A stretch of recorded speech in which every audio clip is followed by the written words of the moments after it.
Buletin Didik 29 September bersama saya Fazilah Niharun. Assalamualaikum dan salam sejahtera. Menteri Kanan Pendidikan Datuk Dr. Razzie Jidin berkata sekolah memerlukan pemimpin berdaya tahan yang boleh bersikap fleksibel, adaptif dan inovatif. Ia bagi membolehkan mereka menghadapi cabaran untuk memastikan pelajar dapat meneruskan pembelajaran. Justru katanya, satu daripada cabaran yang menguji kecekalan pemimpin berdaya tahan semasa pandemik COVID-19 ialah pelaksanaan pembelajaran jarak jauh yang meluas dan mereka perlu memastikan guru-guru mendapat latihan dalam strategi pembelajaran dalam talian. Some students' willingness to ask questions is thought to be hampered in online learning, and those who are not able to keep up with the pace of discussion risk feeling excluded and losing confidence.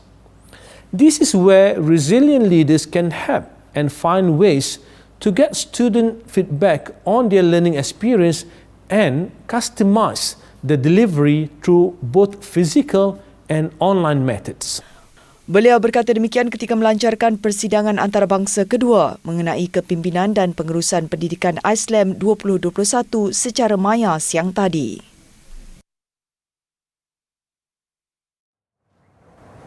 Dalam perkembangan lain, sebanyak 186 projek menaik taraf dan pembangunan semula sekolah yang mempunyai bangunan daif di Sarawak telah diluluskan.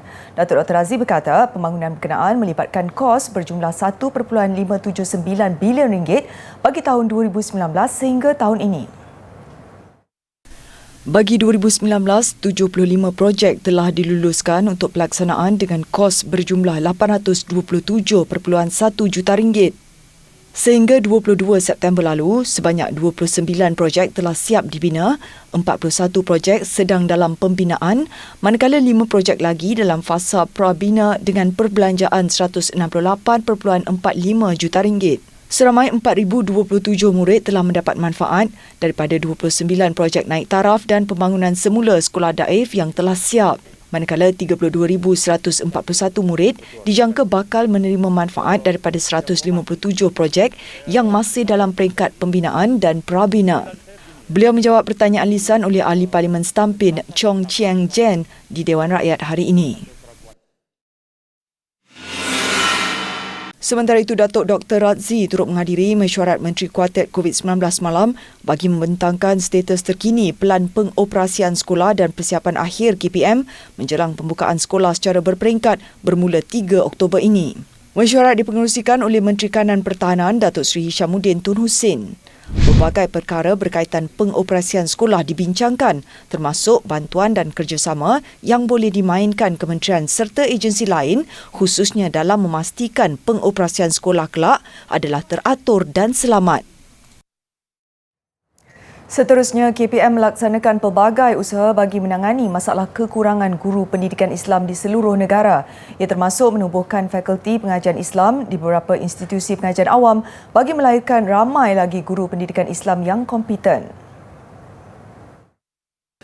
Setakat 30 Ogos 2021 sekolah rendah kita mempunyai seramai 40,713 guru agama. Manakala sekolah menengah pula berjumlah 16,024 orang guru. Kita faham tentang kekurangan guru agama ini di seluruh negara dan kementerian sentiasa berusaha untuk mencari jalan bagaimana untuk menambah bilangan guru. Umpamanya saya bagi contoh di Sabah, yang berhormat, di mana di UMS kita telah berbincang dengan UMS untuk menubuhkan fakulti pengajian Islam. Ini ke arah untuk membantu menambah bilangan guru, kekurangan guru agama di Sabah. Saya ingat semua negeri pun kita boleh berbincang, insya-Allah. Kita akan pastikan jalan-jalan yang sesuai, cara-cara yang sesuai untuk berbincang dengan mana-mana institusi pendidikan, termasuk universiti kita untuk melahirkan lebih ramai guru-guru agama yang berkompeten. Tambah beliau, pendidikan Islam telah ditetapkan sebagai mata pelajaran teras yang mesti dipelajari semua murid beragama Islam di sekolah rendah dan menengah. Ia termasuk sekolah kerajaan, bantuan kerajaan dan sekolah swasta seperti mana termaktub di bawah Seksyen 50/1 Akta Pendidikan 1996.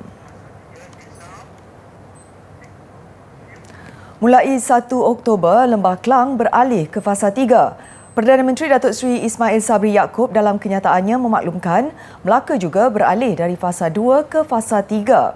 Jelas beliau, hasil mesyuarat Jawatankuasa Khas Pengurusan Pandemik hari ini bersetuju untuk membenarkan peralihan fasa bagi negeri-negeri terbabit.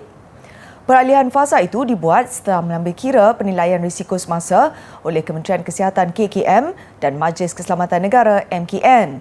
Jawatankuasa berkenaan juga membenarkan Kedah beralih dari fasa 1 ke fasa 2.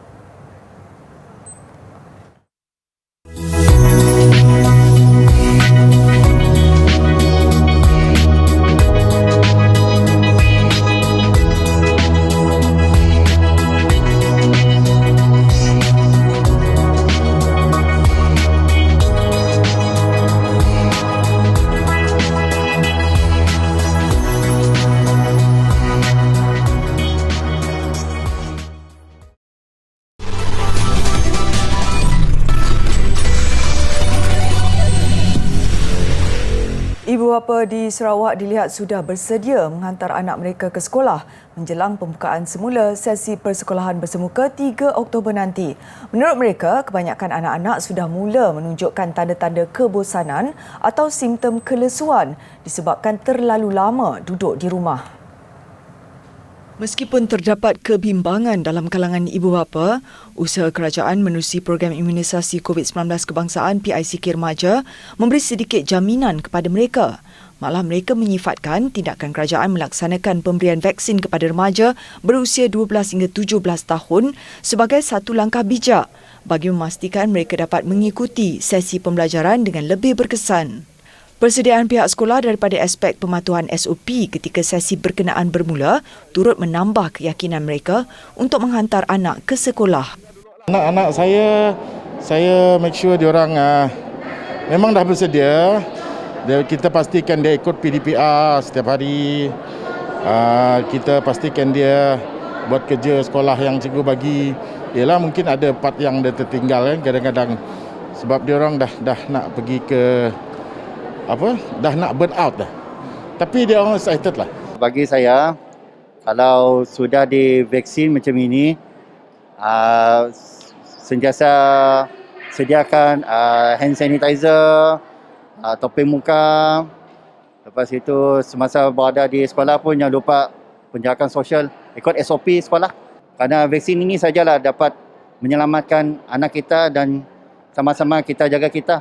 Meskipun penularan COVID-19 masih tinggi di Sarawak terutamanya zon selatan menyebabkan ibu bapa mengalami sedikit dilema, mereka juga percaya pembukaan sesi persekolahan bersemuka dapat memberikan motivasi kepada anak mereka. Pada masa yang sama, ia juga boleh mengelak anak-anak ketinggalan dalam aspek pelajaran disebabkan masalah capaian komunikasi atau internet.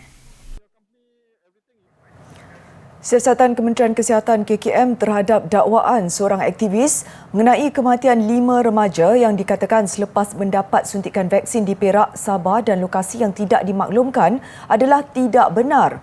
Timbalan Menteri Kesihatan Datuk Dr. Nur Azmi Ghazali berkata penyebaran maklumat tidak benar adalah sikap yang sangat tidak bertanggungjawab. Selain menasihatkan semua pihak yang ingin membuat kenyataan umum supaya bersedia untuk bertanggungjawab ke atas kesan serta implikasi daripada tindakan yang dibuat. Dalam satu kenyataan jelasnya, 2 remaja berusia 17 tahun dari Sekolah Menengah Kebangsaan Tasik Damai di Ipoh meninggal dunia sebelum menerima suntikan vaksin. Seorang daripadanya adalah remaja perempuan yang mengidap penyakit kencing manis jenis 1 yang bergantung kepada rawatan insulin. Pelajar terbabit dijangkiti COVID-19 dan meninggal dunia pada 18 Ogos lalu. Seorang remaja lelaki pula mengidap penyakit jantung kongenital dan telah dibawa ke unit kecemasan hospital akibat jangkitan kuman yang teruk. Dia meninggal dunia pada 17 September lalu dan punca kematian adalah sepsis with underlying congenital health disease. Datuk Dr. Nur Azmi yang juga pengerusi pasukan bertindak imunisasi COVID-19 remaja berkata hasil siasatan mendapati tiada laporan kematian remaja selepas vaksinasi di Lahad Datu. Mengulas lanjut, tambahnya siasatan terhadap dakwaan 2 remaja dimasukkan ke hospital selepas mengalami kesan sampingan susulan suntikan vaksin mendapati remaja terbabit dimasukkan ke sebuah hospital swasta di Ipoh. Remaja berusia 16 tahun itu sudah dibenar keluar dari hospital, manakala remaja berusia 18 tahun masih dalam rawatan dan pemerhatian doktor pakar di hospital. Semakan Agensi Regulatory Farmasi Negara NPRA bagaimanapun mendapati laporan kesan sampingan kedua beradik ini belum diterima. Sehubungan itu, KKM menasihatkan semua pengamal perubatan kerajaan dan swasta yang mengesyaki pesakit mereka mengalami kesan sampingan akibat vaksin AEFI untuk segera membuat laporan kepada NPRA. Beliau berkata kenyataan yang salah akan menyebabkan kekeliruan dan salah tanggap ibu bapa terhadap program vaksinasi COVID-19 untuk remaja. Terdahulu tular video berdurasi 1 minit 40 saat memaparkan seorang wanita mendakwa beberapa remaja meninggal dunia akibat vaksin COVID-19.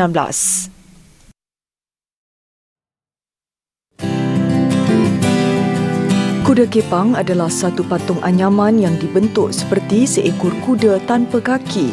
Untuk menampakkan ia lebih menarik, kuda kepang diperbuat daripada buluh-buluh yang dianyam serta kulit binatang yang dicorak warnakan.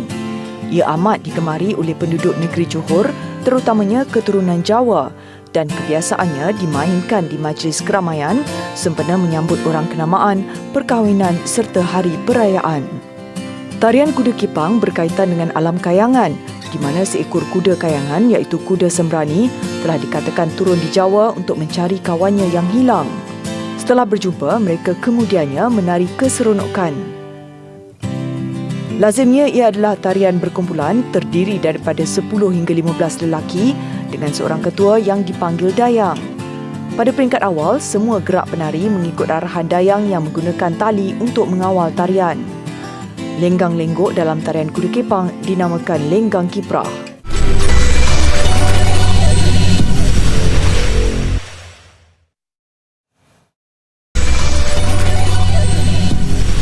Bertemu kembali. Dalam usaha memberi pendedahan dan peluang pendidikan TVET kepada pelajar yang lebih berminat dalam bidang teknikal dan vocational, Kementerian Pembangunan Luar Bandar menganjurkan Expo Institusi Pendidikan TVET at KPLB. Program secara maya selama 4 hari bermula hari ini menawarkan latihan kemahiran pelajar lepasan sekolah khususnya golongan B40 sebagai persediaan tenaga kerja mahir dan usahawan berjaya. Penganjuran e-Expo ini disertai oleh semua institusi TVET at KPLB yang memfokuskan pengisian kepada beberapa komponen utama seperti pameran digital, forum dan seminar, paparan aktiviti latihan kemahiran serta sesi khidmat nasihat secara interaktif. Selain itu, terdapat juga pertandingan TikTok Challenge serta pertandingan logo dan slogan. Penglibatan dan kerjasama industri dan syarikat-syarikat terkemuka sebagai pempamer dalam talian juga menawarkan produk dan perkhidmatan masing-masing kepada pengunjung di samping menawarkan peluang pekerjaan atau program latihan berkaitan TVET. Di bawah institusi pendidikan TVET, di bawah KPLB ini, kita ada lebih kurang 518 program di dalam 15 kluster. So berbagai-bagai program yang ada. Yang program-program ni yang kita buat ni yang mendapat kerjasama erat daripada semua institusi dan juga kerjasama dengan pihak industri untuk orang kata menunjukkan bahawa bidang kemahiran adalah satu bidang yang bagus yang perlu dipilih oleh belia-belia di luar sana tu untuk meningkatkan kehidupan mereka lah.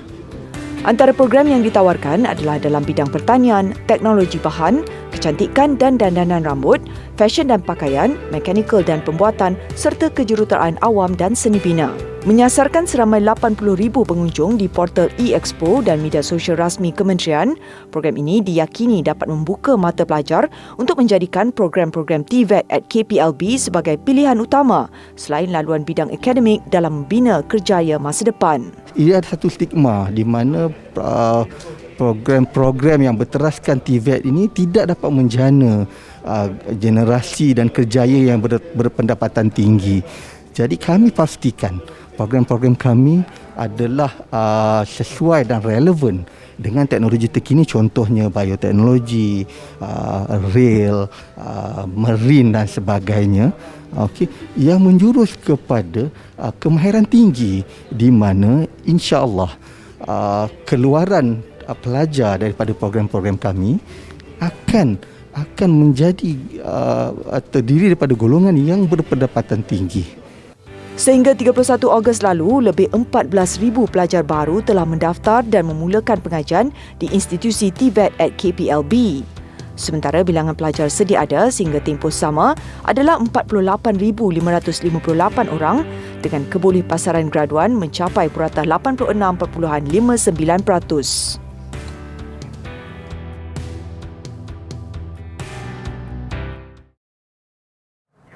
Menara Kuala Lumpur mensasarkan 30,000 pengunjung sempena pembukaan semula mercu tanda ikonik ibu kota itu pada 1 Oktober ini. Pembukaan semula menara telekomunikasi tertinggi di Asia Tenggara dan ketujuh di dunia itu juga bersempena sambutan 25 tahun pembinaannya. Menurut Ketua Pegawai Eksekutif Menara Kuala Lumpur Sendirian Berhad Ainul Syaharina Sahar, pembukaan semula sektor pelancongan akan merancakkan semula Menara Kuala Lumpur sebagai destinasi pilihan warga Lembah Kelang. Pelbagai aktiviti akan diadakan bermula Jumaat ini termasuk virtual dan kehadiran fizikal, namun tetap mematuhi prosedur operasi standard SOP yang ditetapkan Majlis Keselamatan Negara NKN dan Kementerian Kesihatan Malaysia KKM. Menara Kuala Lumpur beroperasi setiap hari bermula 11 pagi hingga 7 malam setiap Isnin hingga Jumaat, manakala Sabtu dan Ahad bermula 10 pagi hingga 10 malam. Berdasarkan kapasiti yang ditetapkan, seramai 700 hingga 1,000 pengunjung boleh mengunjungi Menara Kuala Lumpur setiap hari. Melangkah masuk ke kebun komuniti 4/14 Putrajaya, sesiapa saja tentu terpegun dengan deretan pelbagai jenis tanaman, daripada terung, cili, kangkung, bayam hinggalah buah rock melon dan bunga-bungaan. Suasananya seperti berada di ladang sayur yang diusahakan secara komersial apabila ia lengkap dengan batas khusus selain sistem saliran air yang sistematik. Seluas 609 meter persegi, kebun komuniti KK4 ini mula diusahakan penduduk setempat pada 2018. Jika sebelum ini mereka bercucuk tanam ketika masa terluang, namun Perintah Kawalan Pergerakan yang dilaksanakan kerajaan pada Mac tahun lalu membuka ruang buat mereka memaksimalkan aktiviti pertanian. Hasilnya, kebun ini mendatangkan rezeki tambahan buat 12 ahlinya yang terdiri daripada pesara tentera, bekas guru, suri rumah dan individu yang masih bekerja. Kita tahu tak semua orang yang suka tanam sayur, jadi kami juga menanam bunga-bungaan. Okay? Jadi macam di situ kita dapati kita ada pokok petunia, bunga-bunga yang diorang senang tanam lah. Macam kita ada ros Jepun. So ini yang memang mudah dan nampak cantik. Dan lepas tu dia di samping itu dia boleh menambahkan income kita. So apa yang boleh jadi duit kita menjual. Tambahnya, setiap ahli mempunyai tugas masing-masing, terutama memastikan tanaman diselenggara dengan baik, khususnya bagi mengawal penyakit serta serangga perosak, sekaligus menghasilkan makanan yang lebih bersih dan bermutu tinggi.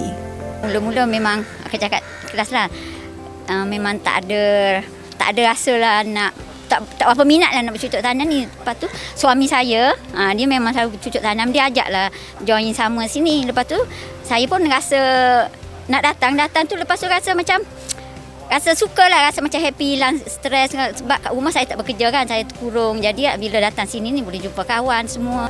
Sementara itu, Ketua Penolong Pengarah Bahagian Pertanian Bandar Jabatan Pertanian TS Muhammad Adli Salihin Syamsuddin berkata, program kebun komuniti adalah inisiatif menggalakkan kewujudan persekitaran yang eksklusif ke arah mengajak masyarakat mencapai pembangunan mampan dan sejahtera.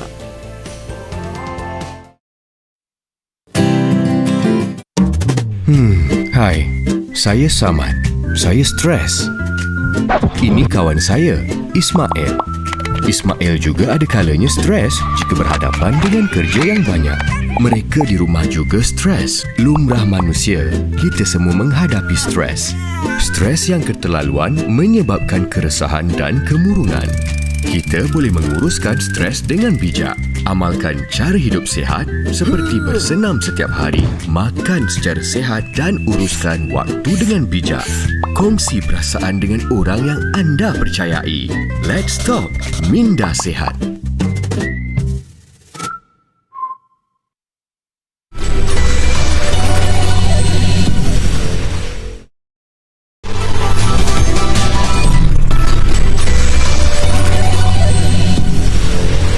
Sukan, skuad badminton negara menepati ramalan mudah menjinakkan Mesir dengan kemenangan bersih 5-0 dalam aksi kedua kumpulan di Piala Sudirman semalam.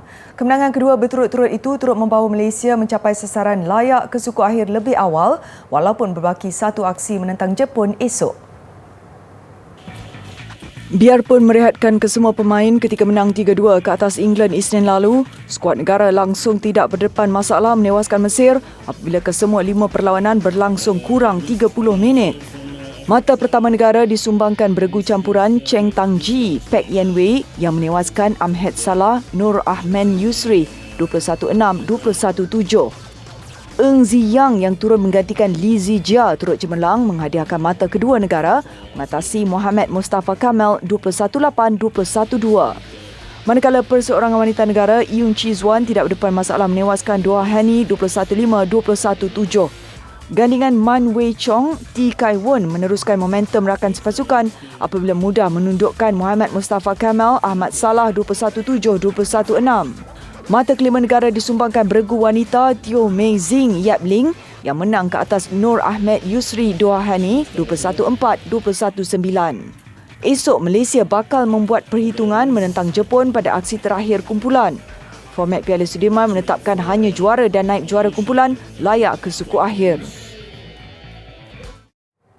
Kejayaan anak jati Perlis Abdul Latif Romli meraih pingat emas acara lompat jauh di Sukan Paralimpik 2020 di Tokyo baru-baru ini mendapat pengiktirafan apabila kerajaan Perlis mengumumkan pemberian insentif bernilai RM150,000. Abdul Latif yang ditemani kedua ibu bapanya menerima penyerahan insentif kemenangan itu yang disampaikan sendiri oleh Menteri Besar Datuk Seri Azlan Man di Kompleks Dewan Undangan Negeri di Kangar semalam. Menurut Datuk Seri Azlan, kemenangan atlet kelahiran Paya Kelubi Berseri itu amat membanggakan negara dan kerajaan negeri Perlis terutamanya. Insentif yang diterimanya itu diharap menjadi pembakar semangat serta motivasi untuk mencipta lebih banyak kemenangan. Dan kita ucapkan juga penghargaan kepada kedua ibu bapa yang sentiasa memberikan semangat dan berdoa atas kejayaan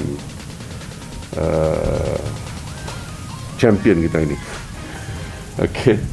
InsyaAllah dia masih muda dan masih ada banyak masa lagi untuk menempa kejayaan-kejayaan yang berikutnya, insyaAllah. Mengambil inspirasi kejayaan Abdul Latif, bermula tahun hadapan, Perlis akan mewujudkan satu acara tahunan iaitu penganugerahan olahragawan dan olahragawati peringkat negeri. Sementara itu, Abdul Latif berkata, beliau ketika ini diberi rehat selama sebulan sebelum kembali ke MSN Bukit Jalil bagi menjalani sesi latihan.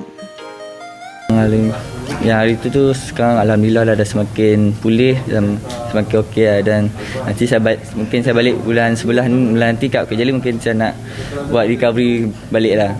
Masih menjalani fisio? Ya, fisio. Tapi sekarang ni memang boleh jalan? Sekarang alhamdulillah dah boleh jalan. Apa semua dah tak boleh nak macam training heavy macam tu lah. Mengakhiri buletin didik malam ini, pelbagai lukisan mural menghiasi dinding bangunan sempena Festival Seni di Sao Paulo, Brazil. Saya Fazliani Harun. Salam hormat dan Assalamualaikum.